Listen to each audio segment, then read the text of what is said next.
Hello and welcome to another YouTube exclusive of the Smash Accept podcast. I'm your host, Michael Royer. You can find me on Twitter at DynastyDadFF, joined as always by my main man at FFSnoog. And a lot of you guys have been asking, how does this 2025 running back class that you and Snoog keep bragging up, how does it compare to 2024? Guess what? We got you covered today. Snoog and I are excited about running backs. We're going to tell you who's better in 2025 compared to 2024. Let's kick it off right off the bat. I drew the 101. I'm taking Ashton Jeanty. Ashton Jeanty is the only S-tier prospect in this class and last year's class combined. He right now is our Dynasty RB3, only behind Gibbs and Bijan Robinson. Landing spot could shoot him through the roof. Ashton Jeanty is the prize of this class at the 101 with more rushing yards after contact than the RB2 overall total. He's someone that just projects as a three-down workhorse back that will dominate the Dynasty landscape. You need to get your hands on Ashton Jeanty. You need to, invest in this running back class, and he is the way to do that. Snoog, that's our S tier. And, the only guys that we have in S tier across everything is Gibbs, Bijan, Saquon, and now Ashton Jeanty. Who do we have in this A tier? Because this class is loaded with A tier. And when you talk A tier, talk about what you mean by that, because it's not, we're not just ranking here blindly. These are guys that can be true alpha workhorse running backs. Yeah, A tier to me is workhorse guys that can catch the ball. They can run the ball between the tackles. They have the upside to be 15 to 20 plus touch guys per game. These are guys that I project to be, not everybody's going to be, obviously injuries. There's so much to it, scheme, landing spot. But these are guys that can project to be top 10 to 12 dynasty running backs with top 5 upside. Your Breece Halls, your Kenneth Walkers, your Travis Etiennes, your Bucky Irvings, your Jonathan Taylors, your DeAndre Swifts before he fell off the face of the earth. Like these type of players that are going to get premium draft capital in the NFL draft. They're going to go early day 2. They're going to be guys that touch the ball 15 to 20 plus times a game and be dynamic players. Yeah, when I'm talking about a dynamic player, I'm talking about TreVeyon Henderson. He's my RB2A in this class right now. I want a guy that can do everything, fits today's modern NFL build of a guy that can catch the ball out of the backfield, an elite pass protector, stout in that part of the game, so he's going to see the field early on early downs as well, and on that third down he'll secure that role. I want a guy that can also run between the tackles, power through contact, 4.5 plus yards after contact per attempt this past season. He's had multiple 90 plus PFF grades. This is a guy that is one of 2 running backs in this entire class to put up 1,200 plus rushing yards as a true freshman, especially on a Power 5 team like Ohio State, and his other fellow teammate also did that at Ole Miss. Special players, 22 years old, 5'10", 210 plus pounds, elite speed. He's going to probably run in that 4.35 to 4.38 range. Sign me up for TreVeyon Henderson. He's a fringe round 1 talent in my opinion, and he's my RB2A in this class. Who do you got next? So here's the tricky part when you talk about 24 versus 25. If we're talking actual prospects, this particular player I would rank maybe 6th or 7th. However, You cannot deny what Bucky Irving did in 2024. First in rushing yards as a rookie. First in receiving yards. First in touchdowns. 8 touchdowns, 1,400 plus total yards. He did this, by the way, with just 44% snap share across the season. He did not play 65% over snaps in a single game. Okay, that's wild. That is incredibly efficient usage. This is someone where, you have to look at him right now as the RB3 in this particular process. I love Judkins. I love Johnson. I love Hampton. I love Neal. But we haven't seen it from them. We don't have the landing spot. Here we have a Buccaneers landing spot with Bucky Irving that he's a proven commodity. I have to take him here. I think he's worth this particular area. But again, as good as he was, I could see Henderson or Judkins being better if they get a similar situation in this A tier. And not to steal your thunder there with Judkins, but I know you have him as the 2B in this class. Talk to me a little bit about Quinshon Judkins. Yeah, you want to talk about another running back that can do it all. He can catch the ball. He can run the ball between the tackles. He has the size and the workhorse power to be a between the tackles, every down guy. 21 years old, 3 straight seasons with 1,000 plus yards and 10 plus touchdowns, 2 seasons with 90 plus PFF grades. You want to talk about an elite true freshman season. He had one of the best ones we've ever seen, especially in the SEC, to do that. 1,500 plus yards as a true freshman, playing alongside another NFL caliber running back in Zach Evans, who got a ton of money to transfer over to Ole Miss from TCU. This is a guy that I could see The Raiders, they just brought in Chip Kelly, who was the offensive coordinator at Ohio State. They're picking at 37 in the second round. Could see TreVeyon Henderson and Quinshon Judkins going there. Pete Carroll's got a history of taking running backs early there as well. He's their new head coach. Kind of fits that Pete Carroll mold of being that bruiser between the tackles, but can also be a 3-down workhorse. You got the Browns, the Giants, all these teams picking in that early second round range where I can see Quinshon Judkins falling. Everybody wants to talk about how he's slow. He's not slow. He's going to be a 4.5 runner, just like Josh Jacobs, like Joe Mixon. Those are my comps for him as kind of ceiling comps, but he's got elite short area burst for his size at 220 plus pounds, 21 years old, checks every box you want. This is a whole tier all the way up for the next two guys that we'll talk about here, but Judkins, sign me up. You know, I love me some Judkins, and he's being very undervalued right now to the consensus. The next guy on our list and our RB5, Kaleb Johnson, RB3 in this class. I love numbers. Let's talk about some. 23 touchdowns, 1,700 yards, 0 fumbles. All right. This is someone that I absolutely love. But again, unlike Henderson and Judkins, needs a good zone blocking scheme. You get him with the Commanders, you get him with the Saints, somewhere that has an offensive line that runs the zone blocking scheme. And I think we're going to see an absolute alpha dog type running back here. Kaleb Johnson is someone that was phenomenal in college. He projects to be a day 2 talent. We've seen some mock drafts even have him go as high as, mid-20s to the Vikings. Yeah. We see a lot of first round grades. That would be crazy. Get him with KOC. Why we keep saying, Get him with KOC in Minnesota. Get these running backs in this class. They're the prize of the class. They're going to totally reshape the entire dynasty running back landscape. That's why we keep bringing you all these shows, telling you about the running backs, who to buy, who to sell, and just shape your entire dynasty rosters. If you guys haven't checked them out, we just did our buy show. We're trying to tell you to buy the wide receivers, sell your running backs, replace them with these studs. Mm-hmm. We got one more guy in this alpha tier, and I know you don't absolutely love him, but he's got 3-down upside. Again, like Johnson, needs a special spot, though. Yeah, Omarion Hampton. He's not my favorite player in this class, but I still respect his talent and the prospect that he is. Back-to-back 1,500-plus yard seasons in his sophomore and junior season, 20-plus touchdowns, 17-plus total touchdowns this past year, 22 years old, a guy that checks every box from a 2-down perspective. He's a good pass catcher. He's not a great one. He's not a dynamic one, but he can catch the football. You're thinking about the next Jonathan Taylor, the next Nick Chubb type running back. It's Omarion Hampton. He's a guy that's 220 plus pounds, decent athlete, good burst for short area, not a lateral mover, but he can get north-south quick and he can hit the gaps. I see him as a big gap running scheme type player, not elite vision, not a very specific guy that when the play breaks down, he can facilitate and turn it into something else. He's more of that get the ball and go, and he'll take off and he'll drop his shoulder and run through your face. 4.5 plus yards after contact per attempt this past year, 90 plus PFF grade is his best. So he's a guy that he ends this tier for us. So this is the 6th guy in this tier. All 5 of those guys that we just named, plus Ashton Jeanty, who's a smash running back for us. We only have one of those smash players, but the rest of the 5 are workhorse prospects for me. So they grade out to be workhorse prospects in that tier. Let's jump into the next guy. Who do you got and why? These are like the starters, guys we view to be guys that can be James Cooks, that can be, Kenneth Walker, Travis Etienne type players, maybe at best. Perfect example, because they could be a 1A, or you could see them be a David Montgomery type 1B. And I know your guy, we're going to talk about that.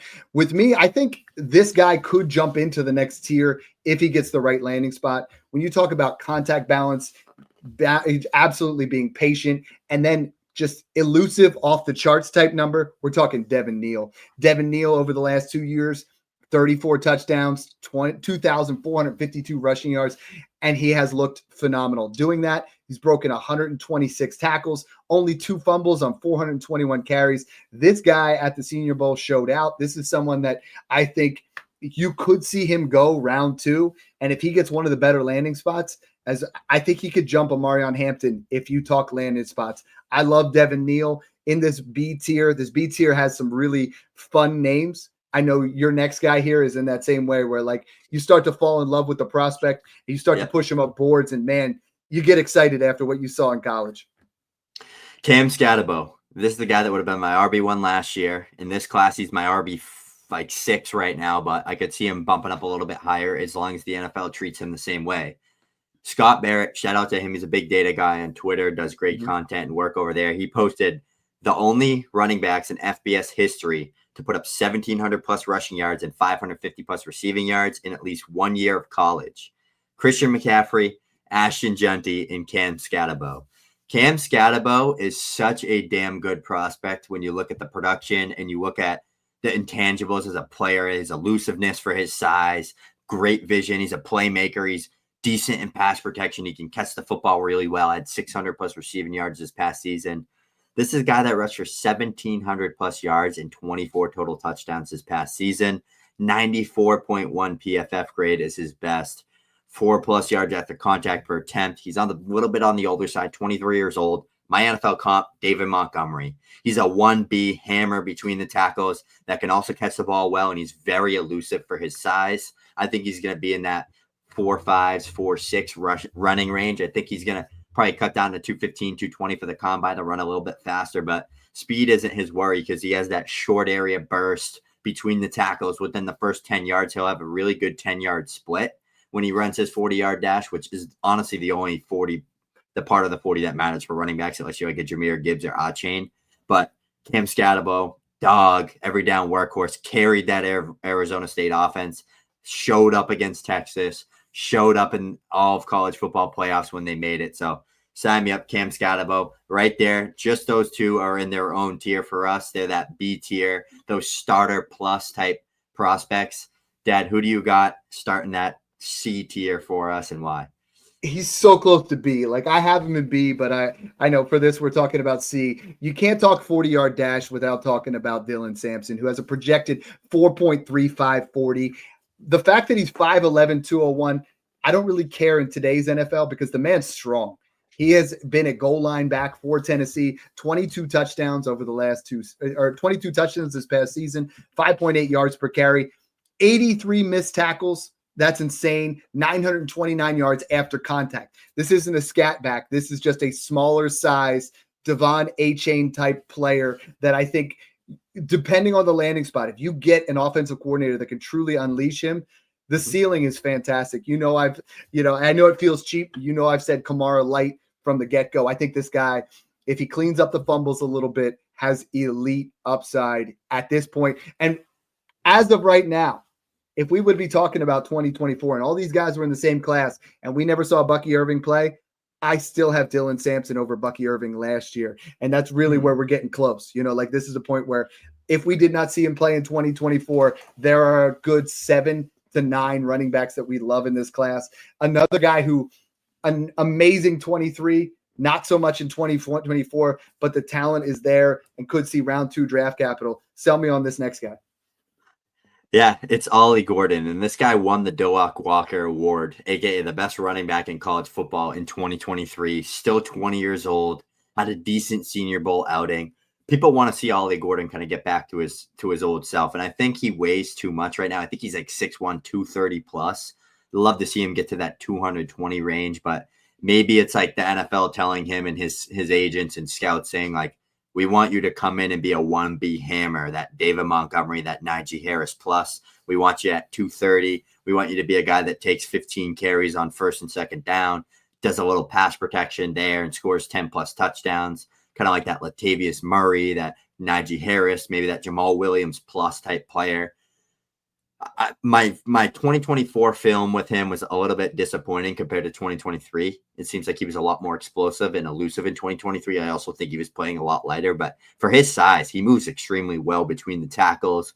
Good vision, good size, good power, good blend of traits there with Ollie Gordon. This past year, 14 plus total touchdowns and 880 rushing yards. Not bad.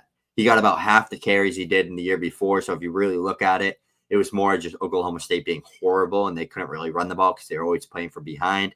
Another guy hit 90 plus PFF grade as a rusher. I think he can gain some steam back and be a day 2 pick, maybe a 3rd round guy, goes to the Steelers to replace Najee Harris or goes to the Patriots to kind of be like that Derrick Henry light type player for Mike Vrabel. So I think he's going to have some steam. I think he has that pedigree that the NFL is going to hold on to. So Ollie Gordon here would be another guy to add into that kind of C tier, that committee plus or like that starter light 1A, 1B type player. Who's your next guy that took over?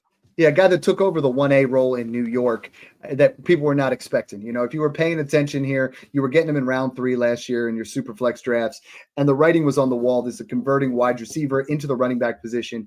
839 yards, 4.4 yards per carry. If you pay closer attention, though, until when the Giants' offensive line all started suffering injuries, before that, he was putting up 5.2 yards per carry, explosive back, 5 rushing touchdowns, 38 receptions. The fumbles are a problem. So I think the Giants do address putting up their 1B. I think they take another guy that's going to be a more of a bruising type running back and work the two together. And I think, Dable is going to continue to try to give Tracy the 1A opportunity. I think if you're talking about in 2024, he doesn't compare anywhere close to some of these other guys if we're just saying coming out as prospects. But we saw it. We cannot deny it. He played really well. He's a sell for me in Dynasty. However, I like Tyrone Tracy's long-term upside with his pass-catching ability. So I think that's one more guy in C. I think we have one or two more here, and it's kind of interesting because the running back landscape is about to evolve so much with this 2024 class. There's still 2 more guys here that I absolutely love, and we're talking about they're ranked above who would have been the RB1 in 2024. Yeah, it's Damien Martinez for me, and he's a guy that is another 1B hammer, right? Like a guy that moves extremely well for his size, 5'10", 226 plus, very elusive between the tackles, good footwork, good vision, kind of like that Dameon Pierce plus, that David Montgomery light type player that he had 3 straight seasons with 980 plus rushing yards, 980 as a true freshman, another one that broke out as a true freshman, still 21 years old, double-digit touchdowns in 3 straight seasons, 94.3 PFF grade is his best, 4.46 yards after contact is his best, and that was this year. Very smooth mover for size, and I think he's a guy that could cut down to 220, 215, run a bit faster, and be a 3-down guy. So Damien Martinez, Devery Darling for me. Guy that I think can gain a ton of steam, but could also get lost in a stacked draft class, but a name to look for in that round 4 to 5 range in the NFL draft. Who's your next guy here?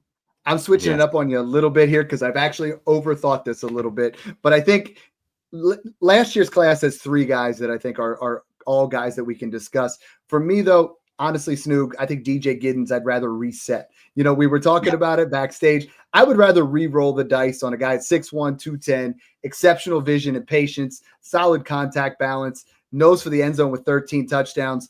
I think DJ Giddens is on par with these other guys. I love last year getting these guys as handcuff type running backs because let's be honest, Benson, Corum, Brooks, they're 1B.